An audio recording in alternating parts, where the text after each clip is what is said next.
ये टेस्ट भी इसी किस्म का ना, फैज, ये गजलें, फैज और गजलें बहुत अच्छे अच्छे शायर हैं, उनकी गजलें वगैरह बहुत अच्छी। सुनते भी इसी तरह का म्यूजिक है? सुनती भी हूँ इस तरह का। ये आजकल का फिल्म म्यूजिक आपने सुनना शुरू किया? नहीं, सुनती हूँ, आजकल का फिल्म म्यूजिक भी सुनती हूँ। उससे बहुत सारी चीजें you get to learn so much, you know, कि अब क्या हो रहा है, पहले क्या था, उसको कहाँ पे लाके आप फ्यूजन करें तो लोग आपको सुनना चाहेंगे, यू नो। सही। तो I do listen to a lot of music. कोई तरबियत मिली है, कुछ सीखा भी है म्यूजिक? मैंने सीखा म्यूजिक, बहुत शुरू में तो नहीं सीखा था, लेकिन फिर जब मैं पाकिस्तान आना शुरू हुई तो यहाँ पे मैंने 2-3 उस्तादों से सीखा है। उस्ताद शौकत मंजूर हैं और वो है मोहम्मद आजम है, फिर ये हामिद अली खान के बेटे हैं नायाब अली खान, उनसे। ठीक है। उसके अलावा कराची में एक बाबू भाई हैं, मेरी आवाज की फाइन ट्यूनिंग वो करते होते थे। अच्छा। तो काफी जब मौका मिलता है, जितने असातिज़ा हैं, अब ये यहाँ पे इतने सारे उस्ताद हैं, इन सबके साथ मिलके बैठ के जब मैं गाती हूँ तो कुछ सीख के ही उठती हूँ। सही, सही। तो ये सब चीजें आप अपने, जैसे कहते हैं, सेटिस्फैक्शन के लिए, अपनी प्लेयर के लिए करती हैं? अपने लिए।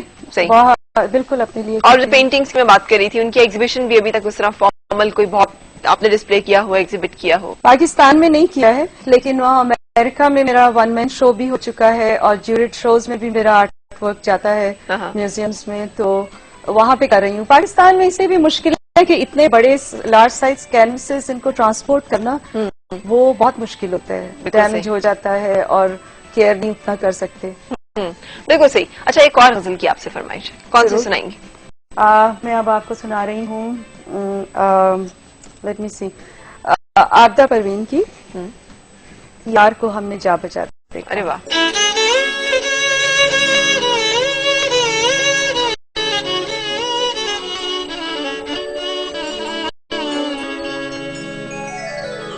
मन माने आजमंदी के बतू न्याजदारम, हमें छू तो नाज़नीने,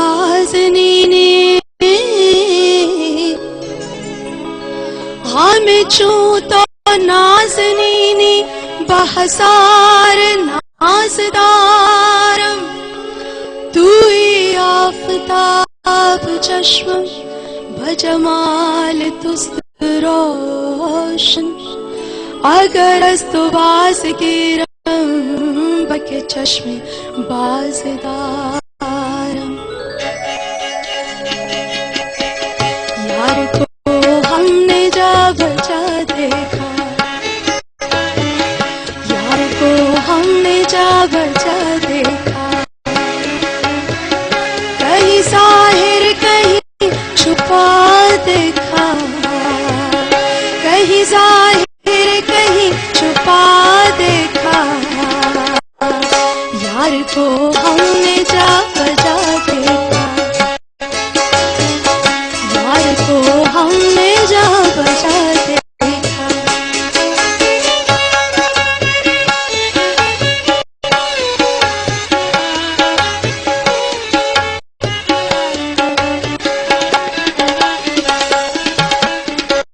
कहीं मुमकिन हुआ कहीं वाजिब,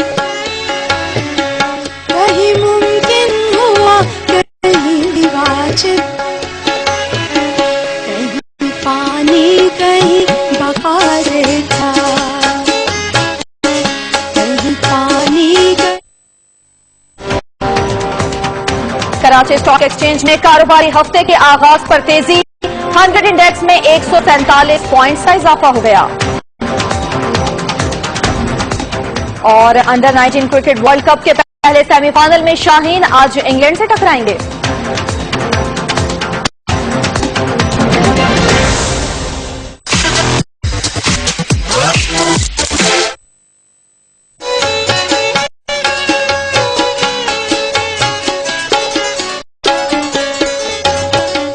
कहीं वो तर लिबास माशूका, कहीं वो तर लिबास माशूका,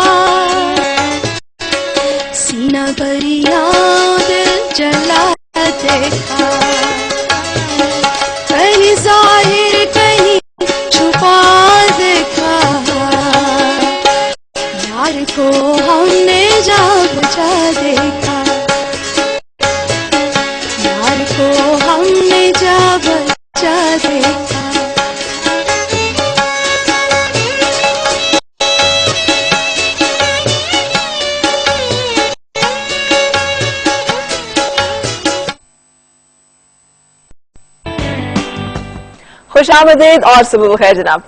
पाकिस्तान हमेशा से ब्लेस्ड रहा है कि इसके पास बॉलर्स हैं वो, और बॉलिंग में खासतौर पर स्पिनिंग और फास्ट बॉलर्स हैं, मीडियम फास्ट बॉलर्स, ये सब बहुत ज्यादा तादाद में मौजूद है। सो बॉलिंग ऑर्डर में हमें इतना प्रॉब्लम नहीं आया।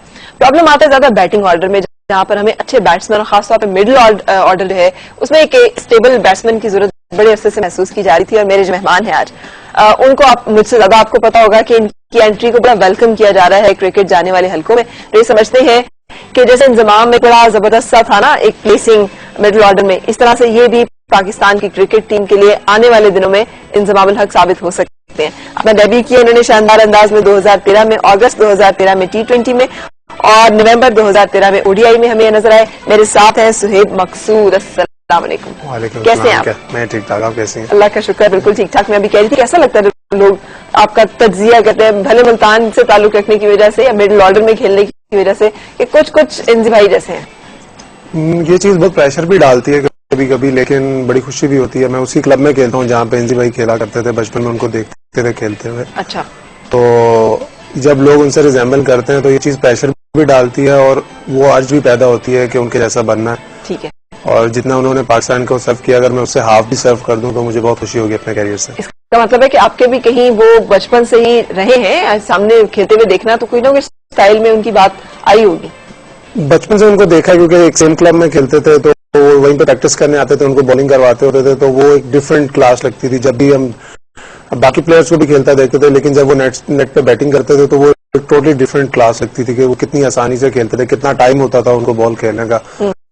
तो अब मगर अल्लाह ने मुझे मौका दिया है, तो इंशाल्लाह लोगों की तौक़ुआत बहुत ज्यादा है, तो मेहनत उसी लिहाज से कर रहा हूँ कि इंशाल्लाह उनकी तौक़ुआत पर पूरा उतरूंगा। बिल्कुल सही। अच्छा साहब, कैसे क्रिकेट की तरफ आना हुआ? इत्तफाकन, हादसातन, या शुरू से ही बस तय था क्रिकेट ही खेलनी? क्रिकेट शौकिया खेलते थे, मेरी फैमिली में किसी ने क्रिकेट नहीं खेली। तो मेरी फैमिली का बड़ा एजुकेशनल बैकग्राउंड है। मेरे जो भाई हैं, मेरी सिस्टर हैं, वो कनाडा में पढ़े हैं, उधर ही रहते हैं। मेरी राहुल, मेरे ब्रदर सिस्टर उधर रहते हैं। मेरे डैड भी प्रोफेसर थे। अच्छा। तो वो रिटायर हुए हैं। तो मेरी मॉम भी टीचर थी। तो फैमिली बैकग्राउंड बहुत एजुकेशनल टाइप था, लेकिन मेरे वालिद साहब बहुत सपोर्ट करते थे क्रिकेट को, क्योंकि वो क्रिकेट बहुत शौक से देखते थे। ठीक। तो मैं एजुकेशन के साथ साथ शौकिया क्रिकेट खेलता था, लेकिन अगर मैं कहूँ कि जो मेरे बचपन से यही था कि मैंने खेलना है, तो ऐसा कुछ नहीं था। लेकिन विद द टाइम बीइंग मैं रियलाइज किया कि मैं भी खेल सकता हूँ, तो मैंने उसके लिहाज से मेहनत की और अल्लाह ताला ने उसका फल दिया। जबरदस्त। अच्छा, ये लकी वन, इसे कभी हम जैसे जुल्फार बाबर या बहुत सारे वेट लंबा अरसा फिर उन्हें चांस मिलता है, तो ये अंदाजा था कि मैं नेशनल टीम में खेलने जा रहा हूँ, या मैं बस अपनी जगह बना लूंगा, बहुत जल्दी सब कुछ जो है वो ठीक हो जाएगा? I think struggle her cricketer को करनी पड़ती है। कोई छोटी एज में आ जाता है, कोई मीडियोकर एज में आता है, कोई यंग एज में आ जाता है। मुझे अभी भी लगता है कि मैं शायद 3 साल लेट हो गया। उसको मैं किसी को ब्लेम नहीं करता, मुझे इंजरीज प्रॉब्लम्स बहुत रही। जब मैं अंडर 19 क्रिकेट से आया तो मैंने एक सीजन ऐसा था 2010 में, आई वाज वेरी क्लोज कि मैं खेलने वाला था पाकिस्तान के लिए।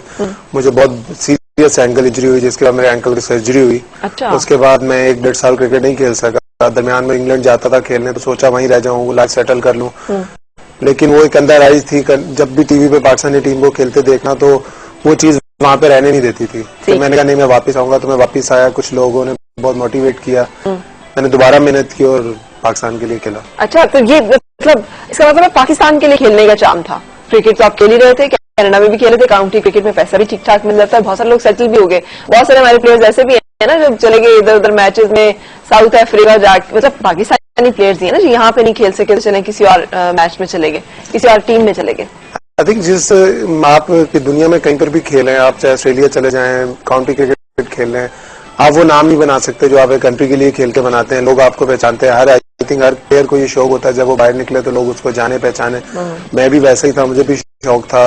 सबसे ज्यादा शौक था कि इंटरनेशनल क्रिकेट में आपका नाम बनता है। पैसा तो हर जगह क्रिकेट खेलने से मिलता है, लेकिन इंटरनेशनल क्रिकेट से आपका नाम बनता है, जो कि आई थिंक हर प्लेयर का एक ख्वाब होता है कि उसको लोग पहचाने, उसका नाम लें, उसकी फैन फॉलोइंग बने। ठीक है। अच्छा साहिब, ये कैसे तय हुआ था कि बॉलिंग नहीं बैटिंग जो है वो मेरा पैशन है? आई थिंक पहले टेस्ट ज्यादा बॉलिंग का था, मैं स्पिनर होता था, अंडर 19 क्रिकेट में खेला था, तो इवन को पाकिस्तान को भी मैंने जूनियर लेवल पे एज ए स्पिनर रिप्रेजेंट किया। देन मैंने आपको पहले भी बताया कि मुझे इंजरीज प्रॉब्लम उस एज में बहुत ज्यादा रही, मुझे बैक भी मेरी फ्रैक्चर हुई। अच्छा। जिसकी वजह से मैंने बॉलिंग को छोड़कर दरमियान में मैं एजुकेशन की तरफ गया, मैंने MBA किया कंप्लीट। अच्छा। फिर उसके बाद मैंने बैटिंग का शौक तो था शुरू से, बैटिंग शुरू की, तो मुझे भी नहीं पता था कि मैं एकदम बॉलिंग से बैटिंग पे आऊंगा और पाकिस्तान को रिप्रेजेंट कर जाऊंगा। हाँ। तो आई थिंक क्रिकेट में लक फैक्टर बहुत होता है, अल्लाह की मदद के साथ लक फैक्टर बहुत चाहिए। बहुत से प्लेयर्स होते हैं शायद जो हमसे बेहतर भी हो, लेकिन उनको वो अल्लाह ताला चांस नहीं देता अपने कंट्री को रिप्रेजेंट करने का। ठीक है। तो मुझे मिला है तो इंशाल्लाह इसको अवेल करना चाहूंगा। अच्छा, तो सही बेनी, इसका मतलब ये हुआ कि जब तक आप बॉलर थे आपने डिस्कवर ही नहीं की थी अपनी batting side? I think batting करता था, लेकिन निचले नंबर पर करता था, स्कोर उस टाइम भी करता था, लेकिन जब आप निचले नंबर्स पे बैटिंग करते हैं तो आपका वो माइंडसेट नहीं होता कि मैंने सेंचुरी करनी है, तो आप नीचे जाके खेलते हो जो 30-35 रन होते हैं तो आप उसमें खुश हो जाते हो। तो लेकिन जब मैं बॉलिंग बिल्कुल मेरी खत्म हो गई बैक फ्रैक्चर की वजह से, तो फिर मुझे कॉन्सेंट्रेट करना पड़ा बैटिंग पे। तो फिर मैंने ऊपर वाले नंबरों पे आके बैटिंग की तो स्कोर करना शुरू किया।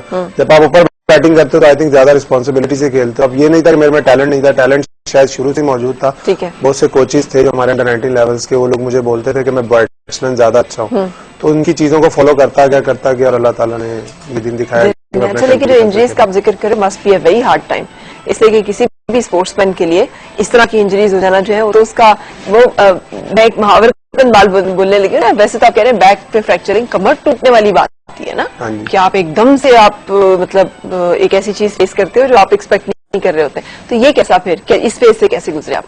आई थिंक वो बहुत डिफिकल्ट फेज था। I think I was about 19 years old उस टाइम, तो जब मेरा बैक पे डिस्क फ्रैक्चर हुआ। तो कैसे हो गया था, क्या हुआ था? वो ऐसे ग्राउंड में एक दिन फील्डिंग करते हुए स्लाइड किया था, जिससे मेरा नी स्टक हुआ। काफी स्टेडियम में हम लोग खेल रहे थे, तो एक जर्क आया, डिस्क जो हर्निएशन हो जाती है हल्की सी, वो हो गई।